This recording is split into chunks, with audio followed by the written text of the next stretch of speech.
So this happened to me almost 7 years ago now. I should give some background info before getting into things. At the time this all happened, I was around 16 years old, and I had a friend I'll call Karen, who was dating a boy named John. At this point in time, Karen and John had been dating for maybe 6 months, and after going out with Karen and John on many occasions, they decided that they wanted to hook me up with John's friend. We'll call him Cameron. At this point in time, I had met Cameron in person once.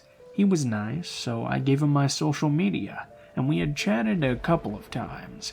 It's important to note that he didn't have my number or know where I live. Now it's time for the main story. Fast forward to one night, maybe a week or two after I had first met Cameron. I was laying in bed. It was around 2 or 3 in the morning when I suddenly get a call from an unknown number. Thinking, why the hell is an unknown number calling me at this time of night? I decided to answer it and see who it is. I answer the phone and say hi, and a man responds hi back. Since I didn't recognize the voice on the other end, I asked the person who they were. Instead of giving me an answer to this question, the man on the line tells me to look outside my window. Thinking this is probably a prank call, I told the man to fuck off and hang up the phone. Once I'd done this, the number called back again, but I didn't answer it. The person proceeded to call me another 4 times until I finally answered the phone. Again, I asked who the heck was calling. And this time the person responds and tells me that one of my friends gave him my number and that I'm the guy he's been talking to.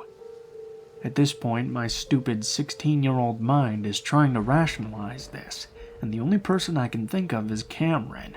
And before I can say anything, he tells me again to look out my window to the outside, and I begin hearing noises from outside my window. I should mention that my room is right beside my parents' room, and being stupid, my first thought was that this fool was going to wake them up, and I'd never hear the end of it. Let me tell you, that thought soon turned into the last thing I would worry about that night. Anyway, at this point, I'm also starting to get creeped out. I'm thinking to myself, okay, if this is Cameron, and Karen didn't give him my number, how the hell would he know where I live? I reply to the man and say, Cameron? The man says yes, and tells me once again to look out my window. I reply telling him to go home and hang up the phone again. Weirded out, I decide I'm going to get up and go into my basement and call Karen, so that hopefully my parents don't hear me talking from my room. To get into my basement, I have to pass a door that's partially made of glass, so I get downstairs and call Karen. She answers, clearly half asleep. I tell Karen about the unknown call, which I'm assuming is from Cameron, and how he's telling me to look out my window because he's outside. On top of this, I can hear that someone is definitely out there. Karen, now clearly awake, tells me she's never given Cameron my number or address, and calls John quickly from her home phone to see if maybe he did. At this point, John answers, and tells Karen that not only had he never given my information out, he was with Cameron right now. And they tell me if someone's outside, I need to hang up and call the police immediately. So I hang the phone up, and before I can even go to dial for anyone, I get another call. Guess who? The unknown number. Stupidly, I answer again, and before I can even get a word in, the man tells me he knows I'm in my basement. He saw me walking by my back door. Now I'm clearly disturbed, as I just did walk by my back door to get downstairs, so I know he's outside. Again, before I could say anything, the man tells me to come outside. Stupidly, I tell him I'm calling the police and hang up the phone. Why I didn't call police at this point, I really don't know. And probably because I was 16, stupid, and literally in panic mode. Not more than a minute later, I get another call from the unknown number. I answer again. The man then tells me to come outside or he's going to force his way in and get me. Clearly panicking at this point, I have this deep gut feeling that if I go outside, I'm never coming back. However, I do have to go by the door again to get back upstairs, and that was equally terrifying to me. I hang up the phone again and muster up the courage to run upstairs, because the last place I wanted to be was in a part of my house no one else was in. I keep getting more calls. Unknown number, unknown number, unknown number. Again, my 16-year-old stupidity answers. This time, the voice on the phone sounds shook and says to me that police stopped him outside my house and want to speak to me to make sure I know him. The phone then gets passed off to someone who identifies themselves by name with some title I no longer remember, and asks if I know the man outside my address. He says my house number and street. I quickly tell the voice on the phone I don't have any idea who the person calling me is, and hang up the phone. I never got another call again. However, I did sit there all night holding a bat, and had problems sleeping for months. I should also mention that I didn't have very many friends at this point in my life. Looking back on this night, I thought maybe this was a prank taken too far. However, I begged the few friends I did have for months to admit that one of them were the person who pulled this off, and to this day they all insist none of them had any part of this. So whatever got that person to stop calling me, thank God.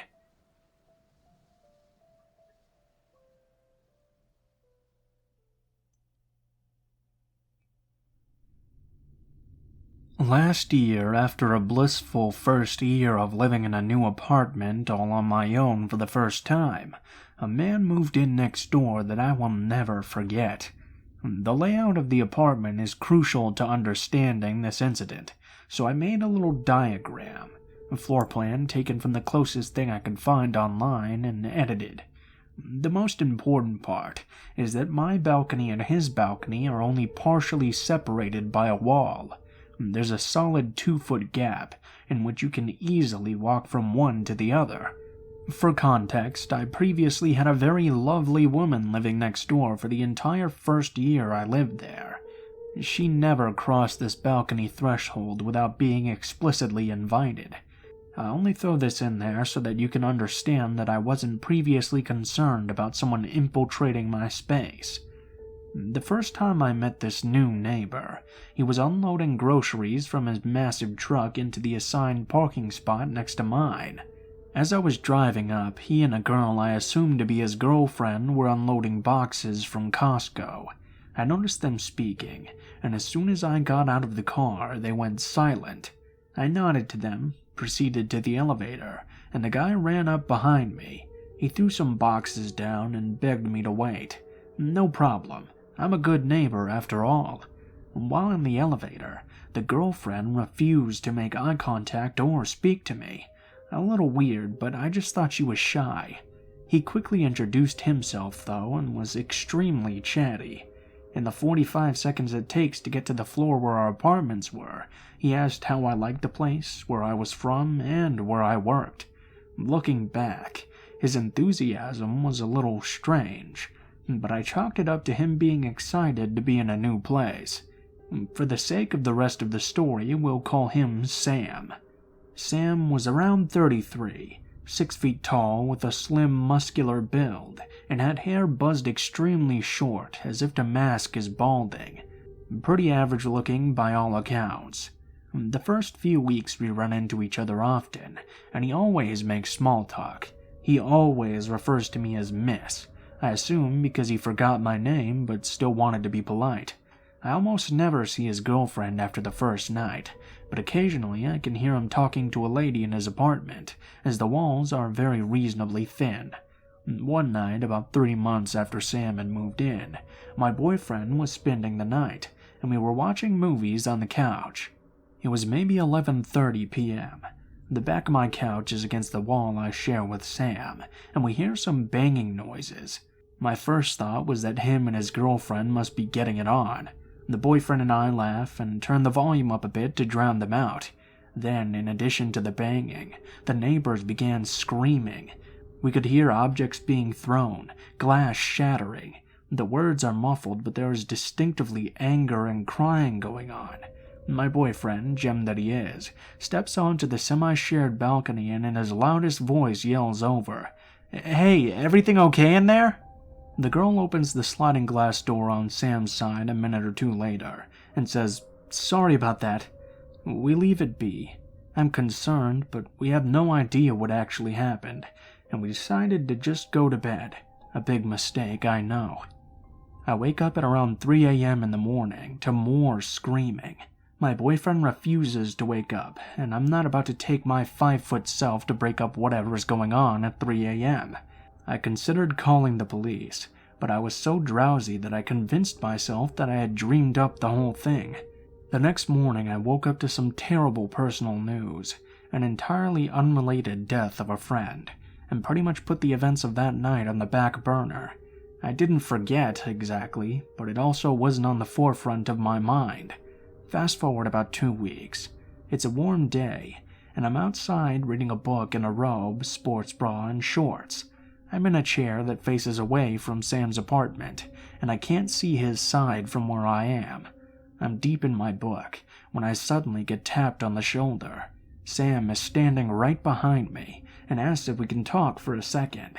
This man has already crossed an albeit invisible line by coming onto my side of the balcony, but I also can't get to my door without physically moving him aside, so I ask him what's going on. He told me it was his birthday, and asked if I knew where to get some weed because I seemed like a girl who knows how to have a good time. As we live in a state where weed is legal, I told him that I'm sure Google would provide the best dispensary in the area, but personally I didn't have any.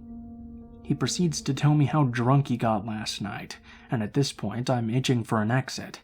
As I start to move as if to signal I'm done talking, he reaches out from my shoulder and tells me he hit and scratched my car last night because he was driving very, very wasted. He says all of this with a smile on his face, almost laughing. I'm surprised, but mostly want to get away from him because my creep senses were starting to tingle, and I didn't want to blow up at him for hitting my car. He says he'll send me his insurance info if I give him my number, and thankfully I knew that would be a bad call. I make a nervous joke about knowing where he lived, and said if the damage was bad enough I would knock on his door to get his insurance. He counters by saying he'll leave a note with his info on my door. He retreats from my balcony while also saying he'd prefer to just pay me cash and not involve the insurance. I give it an hour or so and then I head down to assess the damage. I did this because I didn't want to walk down at the same time as him and risk having him follow me. Sure enough, there are 2 long new scratches on the driver's side door. They weren't deep, just kind of superficial, and not worthy of a call to insurance immediately. I really just didn't want to get involved with him in any way, so I decided I'd deal with the scratches myself, but this little event had kind of shaken me. At this point I knew something was off about him. Nothing unusual happens as far as I'm aware this night. The next day is a Saturday, and as I had to work the next day, I was home alone, watching some action-y movie. It was around 11 p.m. I'm on the sofa with my cat curled up on me, and the movie is relatively loud, so it takes me a little while to register this banging noise coming from the hallway of my apartment building. I honestly only noticed because my cat had woken up and gotten all puffed up and freaked out. I turn down the volume of the film, and suddenly the banging is getting louder and louder. Just as I stand up, I hear the 5 words no one wants to hear coming from their door. "Open up! It's the police!" My stomach dropped to the floor. I had lied to Sam the day before. I totally had weed, and I had smoked a joint outside on the balcony, the farthest part away from Sam's, maybe 20 minutes before. I was totally panicked, high as a kite, and trying to control my breathing so I don't immediately come off as suspicious before I answer the door. I remember checking the peephole to see a close-up of a cop's face. I opened the door, coming face to face with 6 officers, all with guns drawn. I'm about 0.5 seconds away from completely pissing my pants in fear, still convinced I'm somehow in trouble for just smoking a joint. The officer in charge could immediately sense the level of panic, and he says, "Ma'am, you're not in trouble. We need to speak with you about your neighbor. Can we come in?" At this point, I'm reeling, and my whole being is tense. I let the cops in, but my heart hasn't moved from my throat. The policeman in charge asked me about any interactions I had with Sam. I tell them I barely know him. He just lives next to me, only moved in a few months ago. I asked why they needed to be in my apartment. I'm scared, but I also typically don't get along with cops, and I have the right to know why 6 of them practically waved their guns in my face. The lead officer proceeds to tell me that Sam is a bad guy. Apparently, he beat his girlfriend so badly the night prior that she was now in the ICU for her injuries. They also told me Sam had a gun and had barricaded himself in the apartment next to mine. They had spoken to my building manager and knew my place had access to his balcony. They needed to use it to get in. They then asked me to go to my bedroom and lock all the doors and turn the lights off. The next 30 to 45 minutes were absolute hell. In my panic, I had left my cell phone on my kitchen counter and had to sit in my room just listening to the commotion. No shots were ever fired, but there was a lot of yelling and what sounded like a scuffle. Eventually, after what felt like a lifetime, the main officer knocked on my door and told me that Sam had finally been arrested. He thanked me for letting them use my apartment. They asked me questions for maybe 15 more minutes, and then everybody left. I wish this is where the story ended, but there is a bit more. In the days following Sam's arrest, I became even more panicked about him coming back to the building, worried about retaliation. I hadn't said anything to the police to technically incriminate him. I had no proof of anything except for his word that he was the one who scratched my car.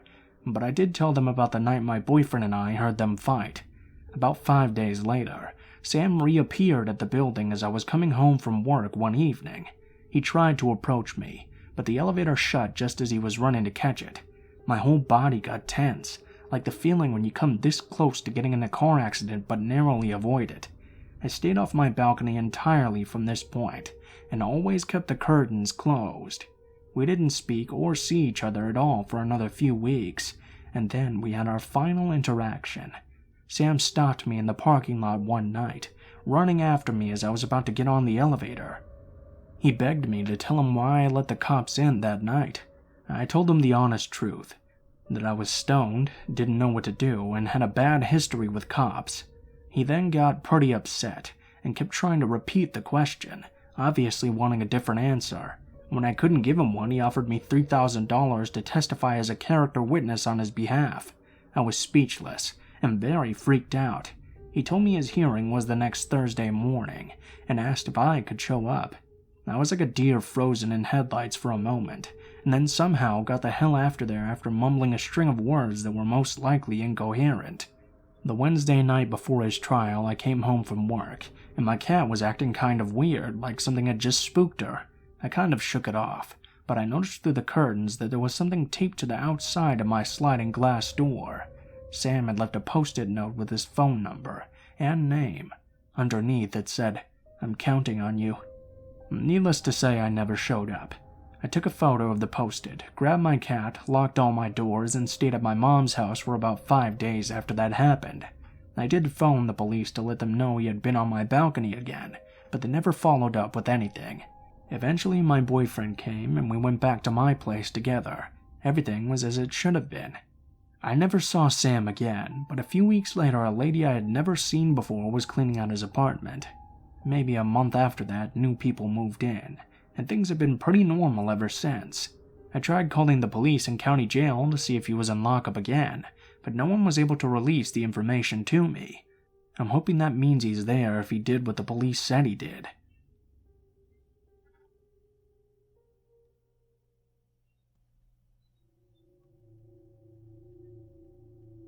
When I was around 6, my parents divorced, and my dad was soon given full custody.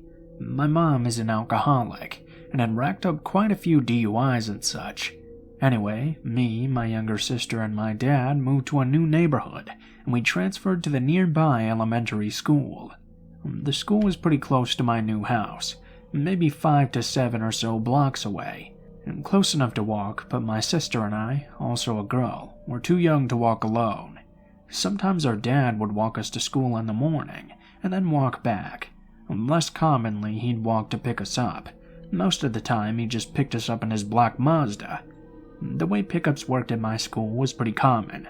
We went out with our class and stood by our teacher and classmates.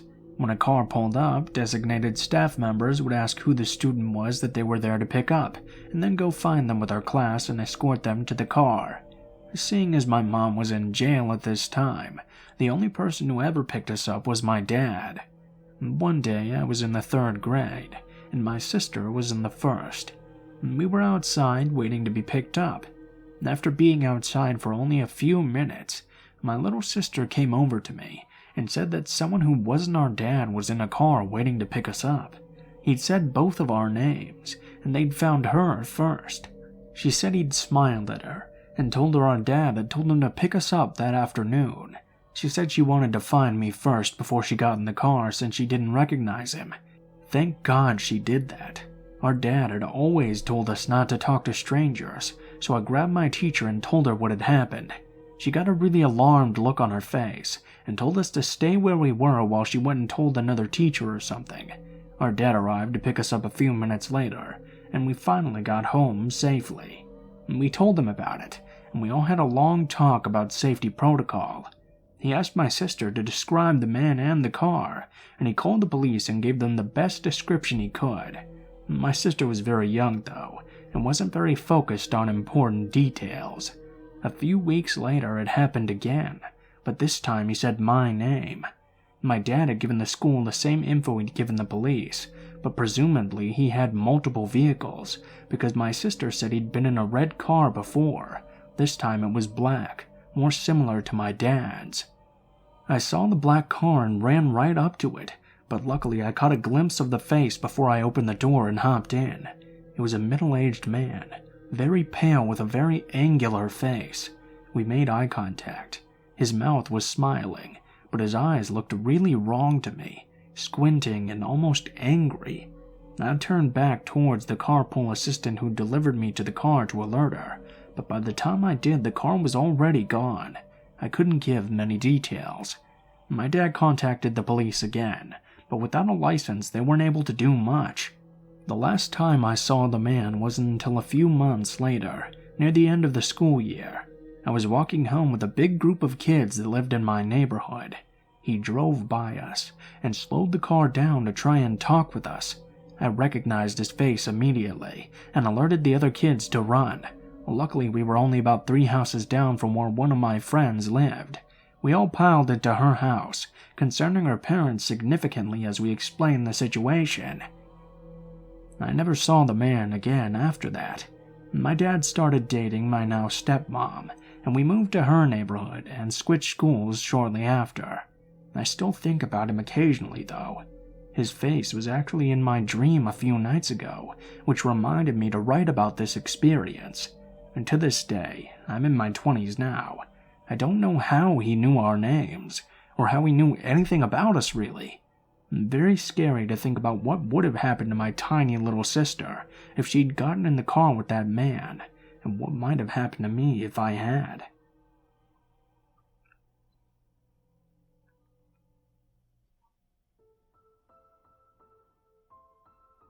What is up, guys? Blue Spooky here, as always. Thank you guys so much for watching, especially if you made it this far to the end of the video. I got a big update for you guys today. It seems like the Teespring store is finally online, so if everything's going well, you should probably be able to see all of the new merchandise on the merchandise shelf below the video. I got some mugs, I got some phone cases, and I got some t-shirts for y'all with the designs on them. All of the shirt designs are under one thing, so if you click on the sweatshirts, it should take you to a page where you can order a different variety of different kinds of shirts. So I just wanted to let you guys know about that. Let me know what you guys think, if it looks good, the pricing, everything. So look forward to that. As always, if you guys liked the video, please be sure to like, share, comment, and subscribe if you feel so inclined. If you have a story that you'd like me to read, or you have a story that you'd like to send in yourself, please be sure to check the description of the video below, as it contains all of the links to my social media, including my Facebook, Twitter, Gmail, and Twitch accounts. If you do decide to send in a story, please be sure to include in the tagline what the name of the story is, how you would like to be credited in the description of the video the story appears in, and what type of story it is, if it does have a type. Also, if you decide to send in a story, please be sure to properly format it into separate paragraphs. Thank you guys very much for that. If you guys are curious about the music used at all in this video, it's all listed in the description below, in the order of which it appears in, with links to all of the artists as well. So if you enjoy their work, please be sure to check it out and support them. Speaking of artists, as always, my friend Alan is doing the thumbnails for the videos now, so I have links to all of his art pages in the description as well. So if you like his art and you appreciate it a lot, please be sure to check out his pages and go support him, because he does some really great stuff. I think that's all for today, guys, so thank you so much for watching, and I hope you guys have a great day.